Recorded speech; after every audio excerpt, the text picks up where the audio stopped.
Bismillahirrahmanirrahim. Assalamualaikum warahmatullahi wabarakatuh. Waalaikumsalam. Marilah kaji kita awali dengan membaca basmalah. Bismillahirrahmanirrahim. Kajian ini yang ke-15 atau ke-16 ya? Ke-16 sudah salah. 16. Kalau tidak berubah, ini adalah temanya tentang kematian ya. Janjikan kemarin. Kematian yang kita bisik-bisik di luar itu toh. Kemarin itu bermula dari cerita pasien saya. Pasien saya ini seorang germo. Nah, dia sudah ini tengah-tengah itu seperti orang anjak itu toh. Saya suruh nyebut, bu nyebut gitu. Ya dia nyebut, ya. Tapi yang disebut itu bukan kalimat la ilaha illallah, tapi dia bilang pombe. Oh, udah dipasang. Nah, ternyata kemudian kalau tidak saya itu pagi saya visita pasien itu, sorenya atau sudah tiada. Nah ini nanti akan diceritakan sebetulnya pada akhir hayat itu kita itu bagaimana akhir kehidupan kita itu. Ada sih ayat atau hadis Pak. Kalau kamu meninggal dan kemudian mengucap kalimat la ilaha illallah, maka surgalah kamu. Hadis ya. Nah, nanti ada. Yang saya ketahui itu ternyata orang itu menyebutnya mobil, ternyata dia itu jadi jualan itu loh di pantai itu. Cigandu. Dekat-dekat yang sebelahnya itu agak selatan itu jualan minuman. Sama dia itu suka menjual perempuan. Jadi ya begitu. Nah, sementara kesimpulannya adalah betul ya bahwa orang itu mengakhiri kehidupannya itu berdasarkan kebiasaannya ketika di dunia. Nah, ini kan medeni itu. Medeni itu artinya kan kita ada doa itu bahwa akhir yang husnul khotimah, terus tobatan nasuha wa qoblal maut, itu kan doanya untuk itu. Oleh karena itu kita mau mengetahui secara utuh. Ini Pak Haji mau cerita mengenai masa kritis di akhir kehidupan. Silakan Pak. Terima kasih. Assalamualaikum warahmatullahi wabarakatuh. Bismillah, alhamdulillah, wassalatu wassalamu ala rasulillah Muhammad bin Abdullah wa ala alihi wa sahbihi wa ala. La hawla wa la quwata illa billah. Raditu billahi rabba wa bil islami dina wa bi Muhammadin nabiyya wa rasula. Rabbi zidna ilma warzuqna fahma. Ini judulnya masa kritis dari kehidupan. Artinya kehidupan kita di akhir nanti kan sebenarnya memasuki gerbang kehidupan yang baru. Nah, maka di depan gerbang itulah kita manusia itu mengalami masa kritis. Nanti dijelaskan tentang tidur dan kematian. Kenapa kok tidur mati? Karena hakikatnya orang tidur itu hakikatnya mati. Nah, coba jenengan kalau sedang tidur kan seperti orang mati. Dia apa-apa yo manut turun mandem digugah bae ngancang lepor. Nah, makanya pertanyaan apakah tidur sama dengan mati? Nah, ini nanti Allah akan menjelaskan ini antara tidur dan mati.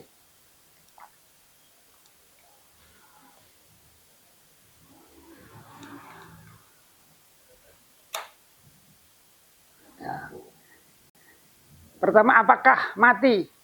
Nah, ini menurut buku Roh oleh Ibnul Qayyim Al-Jauziyah, disebutkan mati adalah keluarnya roh atau jiwa dari tubuh manusia atau berpindahnya roh dari satu kondisi ke kondisi yang lain. Itu yang disebut dengan mati. Nah, hakikatnya mati itu hanya roh yang keluar. Nek roh urung keluar berarti urung mati. Dengan demikian, sebenarnya yang mati itu hanya jasad atau tubuh. Roh itu tidak mati. Roh tetap hidup. Yang mati adalah tubuh. Makanya Allah mengatakan kullu nafsin zaikatul maut. Kullu nafsin. Ya. Setiap manusia yang makhluk yang ada kehidupan itu zaiqah, yaitu merasakan mati. Jadi kematian itu hanya dirasakan sebentar. Kapan dia merasakan mati? Itu saat roh itu lepas. Makanya Rasulullah mengatakan matian adalah as-sakarat. Sakarat itu artinya apa? Sakit yang sangat. Jadi kematian adalah sakit yang zaiqah, yang dirasakan. Nah, itu maka tentang tetap hidupnya roh, tentang yang matinya tubuhnya itu Rasulullah menerangkan dalam beberapa hadis. Antara lain bahwa ketika tubuh kita sudah dimandikan, sudah dikafani, sudah disolati, kita diangkat ke kubur, itu roh kita itu berbicara sebenarnya. Hadisnya dari Abdullah bin Yusuf dari Sa'id bin Abi, dari ayahnya, sudah dia mendengar Sami'a Aba Sa'id Al-Khudri radhiyallahu anhu mendengar Rasulullah pernah bersabda, karena Nabi sallallahu alaihi wasallam yaqul iza wudi'atil janazatu, ketika jenazah telah diletakkan, fahtamalaha, kemudian diusung, fahtamal rajul, diusung oleh orang-orang ala anakim, di pundak-pundak mereka, maka roh itu berbicara. Fa in kanat sholihatan, jika roh itu roh yang baik, rohnya orang yang baik, qalat qaddamuni, cepatlah, cepat-cepat antarkan saya. Tapi sebaliknya, wa in kanat ghairu sholihatin, jika rohnya itu roh orang yang tidak baik, qalat, dia akan berkata liah-liah, dia akan menyeru, memanggil-manggil keluarganya. Ya wailaha, aina yazhabuna biha. Misalnya panggil-panggil istrinya, wah istriku mau dibawa kemana saya ini? Tolong, jangan dibawa. Dan suara itu, yasma'u sawta kullu syai'in. Suara roh itu didengar oleh setiap makhluk yang hidup. Illal insan, kecuali manusia. Manusia oleh Allah tidak diberikan bisa mendengar. Kenapa? Walau sami'al insan, laso'iqo. Dia pasti pingsan. Takut sehingga pingsan. Nah, pingsan bukan sekedar pingsan. Orang iso turu, orang iso mangan, bukan nyebut gawe, karepe zikir terus, sholat terus. Maka kita hidupnya menjadi tidak normal. Padahal manusia juga harus hidup normal, ngurus dunia, ngurus akhirat. Ini makanya kita tidak diberi mendengar itu merupakan rahmat dari Allah, ya, pertolongan dari Allah juga terhadap kita. Tapi akhirnya justru dengan kita tidak mendengar, tadi banyak yang tidak beriman. Ini dianggapnya biasa-biasa saja. Ya. Makanya itu tadi, karena orang lupa akan kematian, orang tidak meyakini akan peristiwa-peristiwa yang tadi disebutkan, kondisi roh, maka banyak orang yang pegah mati. Sebuah orang lah, bagi orang kan kita takut mati. Ini diberikan oleh Allah surat Al-Jumu'ah ayat 8. Qul innal mauta allazi tafirru min fa innahu mulaqikum summa turadduna ila alimil ghaibi wasyahadah fa innabikum ma kuntum ta'lamun. Katakanlah Muhammad, innal mauta, setiap kematian, innal mauta, sesungguhnya kematian, allazi tafirru minhu, adalah hal yang orang-orang pada lari, hal yang dihindari oleh manusia. Padahal fa innahu mulaqikum, kematian itu pasti akan menjemputmu. Kamu pasti akan menemui mati.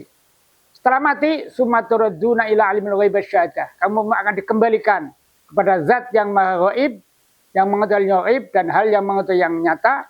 Fa yunabbiukum, kemudian kamu akan diberitahukan padamu bima kuntum ta'malun, tentang apa saja yang pernah kamu kerjakan. Nah, Jadi setelah kita mati, kita akan dikembalikan pada Allah dan akan diberitahu. Pemberitahuan di sini artinya adalah dimintai pertanggungjawaban. Akan ditunjukkan amal baiknya, amal buruknya. Surat An-Nisa ayat 7. Ainama takunu, dimanapun kamu berada, yudrikumul maut, pasti kamu akan menemui mati. Wa in kuntum fi burujim musyayyadah, walaupun kamu berada dalam benteng yang sangat kokoh, menghindar dari mati gawe benteng bunker yang jero ditutup rapat malah cepat mati. Jadi karena akan menghindar dari kematian, ben malaikat harus mlebu gawe sing gede rapet pet, malah cepat mati. Bukannya terhindar tapi malah mempercepat kematian. Ini tadi dalam awal sudah kami sampaikan tentang tidur dan kematian. Allah memberikan informasi kepada kita tentang masalah tidur dan kematian. Hakikatnya mati dan tidur itu perbedaannya sangat-sangat tipis. Tidak banyak perbedaan. Surat Al-An'am ayat 60. Wa huwallazi yatawaffakum bil-laili. Dialah Allah yang mewafatkan kamu. Wafat itu asal kata tawaffa. Tawaffa itu artinya mengambil dengan sempurna. Dipegang dengan sempurna. Dialah Allah yang mewafatkan kamu bila di waktu malam. Wa ya'lamu ma jarahtum bin nahar, dan Allah mengetahui apapun yang mau kerjakan di siang hari. Summa yab'atsukum fi liyuqda ajalin musamma. Maka kemudian Allah membangkitkan kamu, membangunkan kamu lagi untuk menyelesaikan tugas-tugasmu sampai waktu yang tertentu. Nah, jadi ketika malam hari kita yatawaffa, dimatikan oleh Allah. Kemudian bagi orang yang memang belum saatnya, itu dikembali lagi sampai waktu tertentu.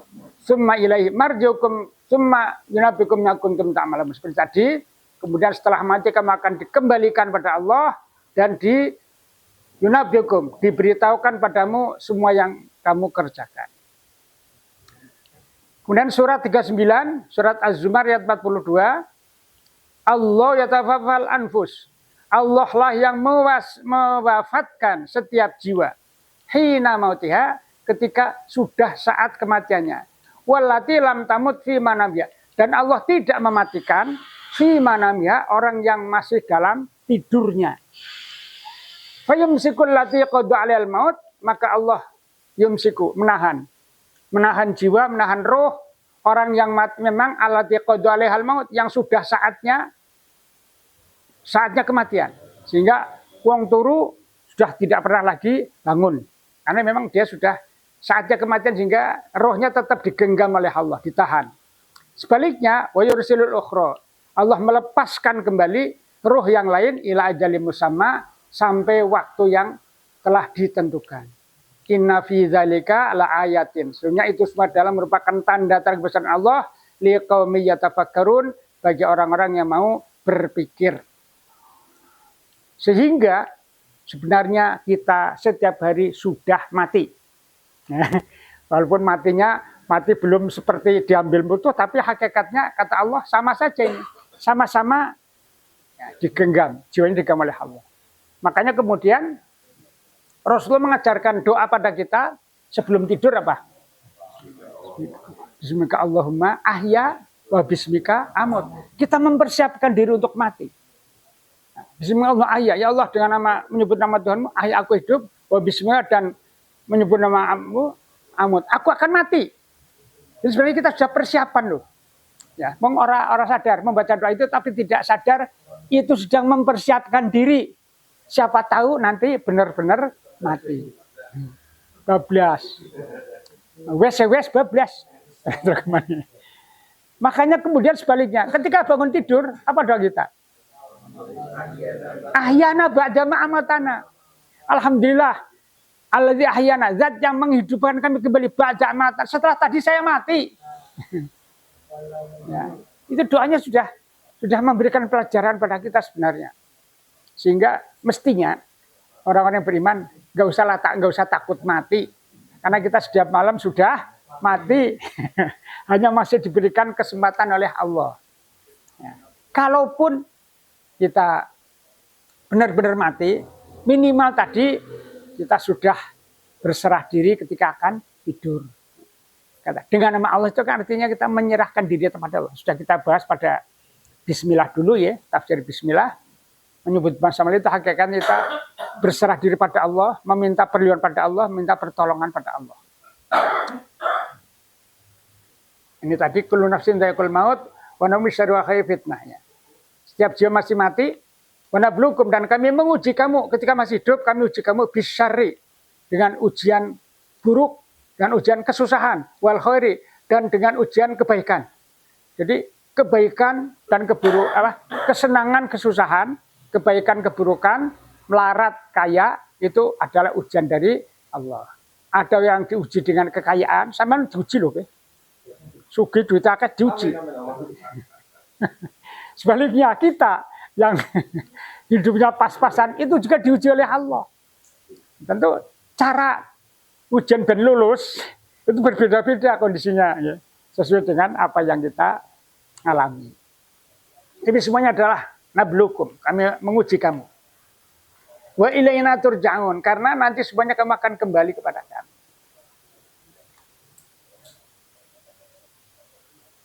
Nah ini, makanya monggo bisa dihafalkan, karena kita tidak tahu ketika tidur itu kita mati sementara apa mati seterusnya, maka monggo ketika doa Bismikallahum ayam Bismikallahum itu kan doa anak TK. Anak TK itu Pak. Yang orang kita takut TK. Doa mau tidur gimana? Mesti hafal. Termasuk TK itu. Iya. dari segi doa tidur kan masih kelas TK. Makanya monggo kita menjadi kelas dewasa. Kelas orang tua. Ini hadisnya. Dari Al-Barra bin Azib radhiyallahu anhu qala Nabi sallallahu alaihi wasallam idza atayatal maj'aka, ketika kamu akan tidur atau mendatangi tempat mendatangi tempat tidurmu, akan tidur, fatawaddo, berwudulah. Wudu akali sholat seperti wudu untuk sholat. Setelah itu summat taji'a ala syiqqil aiman, kemudian berbaringlah ke arah kanan. Ini tuntunan awal tidur begitu. Nanti ada lagi yang kemarin sudah kami sampaikan pada tema tentang sihir, ya. Pripun niku? Kelingan ora? Sebelum tidur menghindari sihir. Ya, bukan ayat kursi, ayat surat Mu'adziwatain, ya, dan surat Al-Ikhlas. 3 kali disebul. Itu lidaf'i sihr. Kalau ini menyelamatkan diri setelah kita mati. Ini doanya. Setelah berbaring ke arah kanan, ucapkanlah Allahumma aslamtu nafsi ilaika. Ngono wis di kopi, di cetak, tak ke harokat. Rambut, menuju gundul. Allahumma aslamtu nafsi ilaika. Ya Allah, aku serahkan diriku kepadamu. Wajjahtu wajhi ilaika, dan aku hadapkan wajahku kepadamu. Wa fawwadtu amri ilaika, aku serahkan semua urusanku. Saya tinggal, saya serahkan padamu ya Allah. Walja'tu zuhri ilaika, dan aku letakkan punggungmu padamu. Artinya apa? Seolah-olah kita bersandar. Artinya bersandar itu menyerahkan nasib pada Allah SWT. Rohbatan warabatan dengan penuh harap dan penuh takut padamu ya Allah. La malja'a, tidak ada tempat untuk menyelamatkan diri. Wala manja minka, dan juga tidak ada tempat menyelamatkan dari siksamu. Ila ilaika, kecuali hanya kepadamu. Allahumma amantu bi kitabika. Ya Allah, aku telah beriman pada kitabmu. Alladzi anzalta, yang telah engkau turunkan. Wa nabiyyaka, aku juga beriman pada nabimu alladzi arsalta, yang telah engkau utus. Selanjutnya Haji mengatakan fa'in mutta, jika kamu mati min lailatika, di malam itu, fa anta alal fitri, maka kamu mati dalam keadaan fitrah. Mati dalam keadaan tidak berdosa, seperti matinya anak kecil, anak yang belum balik. Waj'alhunna, dan jadikanlah doa ini min akhiri ma tatakallamu bih, di akhir perkataanmu. Jadi misalnya tadi kita baca doa-doa apa, ya, terakhir baru ini kita baca. Setelah itu jangan membaca apa-apa lagi, langsung tidur. Ojo buka WA mana wis. Sudah. Nah, coba yang pikirannya terus kemana-mana ini kan, kalau kita membaca ini mestinya kan dengan, ya, bukan hanya dengan ucapan, tapi dengan hati penuh harap berserah diri pada Allah. Ada nanti dalam hadis ini mengatakan, setelah sahabat mendapatkan pelajaran ini, di sini ada kata alladzi azalta wa nabiyyaka ali arsalta, dan aku beriman pada nabi yang telah engkau utus. Setelah sahabat membaca ini bersama-sama bareng, sahabat mengatakan merubah ini, bukan wanita warasuluka ali arsalta. Jadi sahabat mengubah kata nabika dikata menjadi rasuluka. Maka kata Rasulullah, jangan dirubah, tetap saja nabiyika. Nah, kenapa? Pertama, bisa jadi itu sifat tawaduknya Rasulullah. Sehingga walaupun dia Rasul, kan kelas Nabi kan di bawah Rasul. Karena tidak semua Nabi itu menjadi Rasul. Nabi jumlahnya ribuan. Rasul itu ada 200 atau 400 berapa itu. Ya. Jadi yang kedua, isyarat doa-doa yang datang dari Rasulullah kita baca apa adanya, nggak usah dirubah-rubah. Ini dari isyarat dari apa yang disampaikan oleh sahabat, mengubah kalimat yang sebenarnya secara arti lebih meninggikan Rasul saja tidak mau. Dia baca apa adanya. Maka kalau kita mengambil pelajaran itu, maka ketika kita sholat jenazah, itu kan banyak yang nek laki-laki Allah maghfir laha, nek perempuan laki-laki Allah maghfir lahu, nek perempuan Allah maghfir laha. Itu teksnya dari Rasulullah itu hanya Allah maghfir lahu. Ya, jadi walaupun perempuan ya pakainya hu. Ini ada apa? Sebagian pendapat ulama yang seperti itu. Walaupun ada yang membolehkan, ya nggak apa-apa dirubahnya monggo lah. Yang mana kita mau pilih ya. Tapi artinya ini ada ikhtilaf tentang perbedaan pemahaman tentang suatu hadis. Sering saya katakan di dalam ilmu nahwu itu, kata ganti laki-laki itu sering digunakan secara umum. Tapi yang perempuan tidak. Perempuan memang khusus untuk perempuan. Tapi kalau sudah kata ganti laki-laki itu umum. Contohnya perintah puasa. Kutiba alaikumus syiyam. Kutiba alaikum. Kum itu kata ganti jamak untuk laki-laki. Kamu laki-laki. Jadi kalau diterjemahkan tekstual itu diwajibkan kepada kamu laki-laki untuk berpuasa. Apakah yang perempuan tidak bisa berpuasa? Tetap diperintah. Iya, iya. Nah, karena kalau itu isyarat bahwa laki-laki boleh punya banyak istri, tapi perempuan tidak boleh punya banyak suami. Bukan apa, monggo sing pengen banyak, monggo angsal. Ini ya. Gini. Nah, ini kan mampu Pak, sudah dibuktikan. Sudah membuktikan tentang kemampuannya. Termasuk kemampuan secara adil. Adilan. Tidak Pak, ini tidak mudah. Kalau keadilan yang urusan, keadilan sebenarnya dituntutkan keadilan secara lahiriah Pak. Profesional. Allah tidak menuntut keadilan yang kita tidak mampu. Keadilan apa? Keadilan kasih sayang. Cintanya harus sama, podo ora? Cintanya tidak bisa ya, mesti beda ya. Nggak apa-apa. Lah iya, karena memang tidak bisa manusia untuk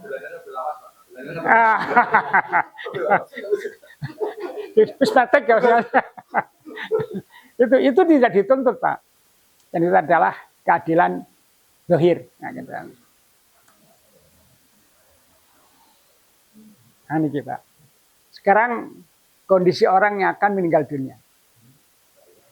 Qala Rasulullah sallallahu alaihi wasallam, "Ma min nafsin tufariqud dunya." Tidak ada seorang pun yang akan berpisah dengan dunia, akan mati, hatta turo maq'adaha minal jannah awin nar. Sehingga ditunjukkan baginya tempatnya di mana, apakah di surga atau di neraka. Kapan ini Allah menunjukkan? Ketika kita sakaratul maut. Ya.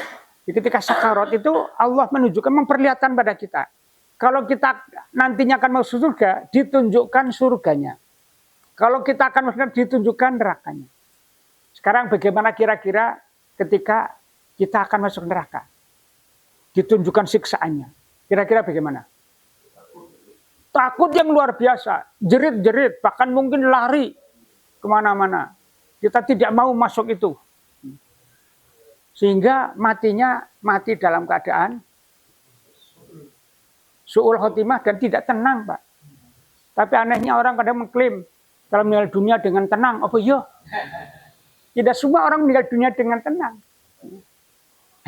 Jasanya tenang, Pak. Iya.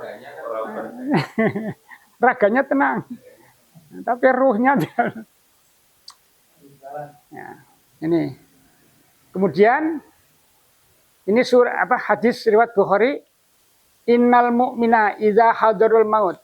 Setiap orang mukmin jika datang kepadanya saat kematian, busyiro, digembirakan, diberikan kabar gembira, biridwanihi wa karmati, dengan keridhaan Allah dan kemuliaannya.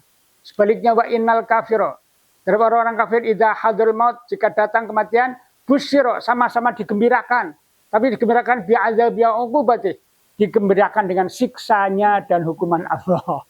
Jadi kalau busyiro di sini ini memberikan kegembiraan benar-benar, kalau di sini sindiran. Sindiran, busyiro, digembirakan dengan siksaan. Ya, kata sarkasme.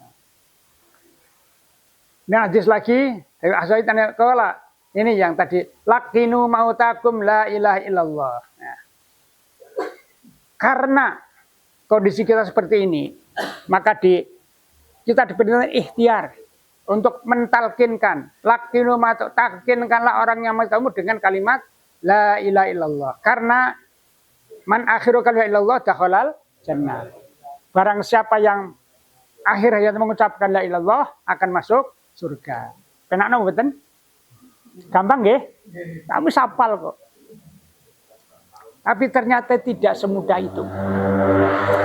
Walaupun kita sudah hafal kalimat la ilaha illallah, mungkin sebenarnya juga sudah zikir la ilaha illallah ratusan kali. Tapi di akhir hayat kita belum tentu bisa mengucapkan kalimat la ilaha illallah. Saya punya pengalaman, tapi bukan pengalaman mati.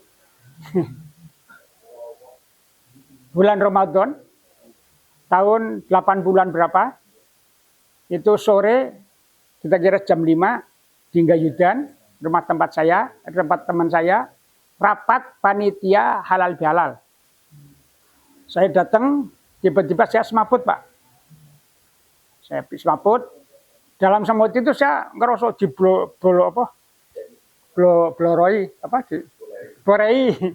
diborei kanggo minyak kampak gitu. Saya kerasa. Teman-teman saya dengar. Nah, ketika saya mendengar, karena saya mendengar saya akan bangun. Ternyata nggak bisa bangun. Melek, beripatur harus melek, Pak. Arep melek dia ora iso. Kemudian tangan bergerak nggak bisa. Sehingga saya sadar, ojo-ojo aku arep mati. Itu dalam kondisi pingsan itu. Kalau begitu saya ingat hadis ini. Berarti ini normal, Pak. Pikiran normal. Pengen saya akan mengucap la ilaha illallah. Lidah saya kaku, Pak. Nggak bisa. Ini saya jadikan pelajaran, Pak. Pelajaran ternyata tidak semua itu orang akan mati bisa.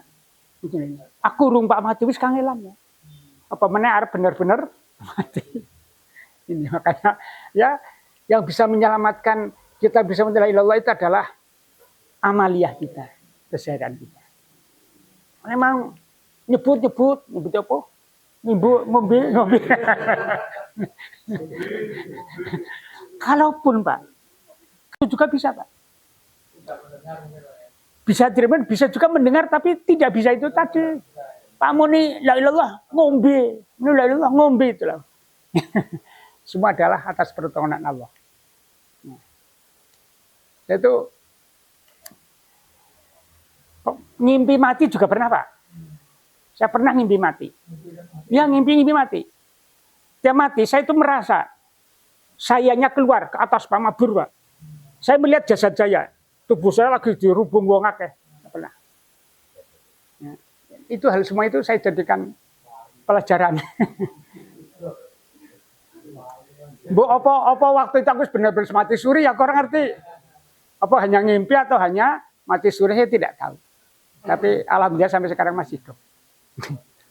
Ini pelajaran. Mimpi kiamat tahu Pak? Mimpi kiamat pernah. Terjadi kiamat, saya mabur juga Pak. Mabur. Saya di atas itu memegang Al-Quran. Saya melihat di bawah, wah macam-macam. Akhirnya itu sekarang saya itu menjadikan saya mengaji saya tafsir. Saya ngaji tafsir di mana saya ngaji tafsir Al-Quran karena itu saya mengingat untuk menjaga diri. Kiamat itu yang akan menyelamatkan Al-Quran. Makanya monggo kita semua jangan lepas dari Al-Quran ya.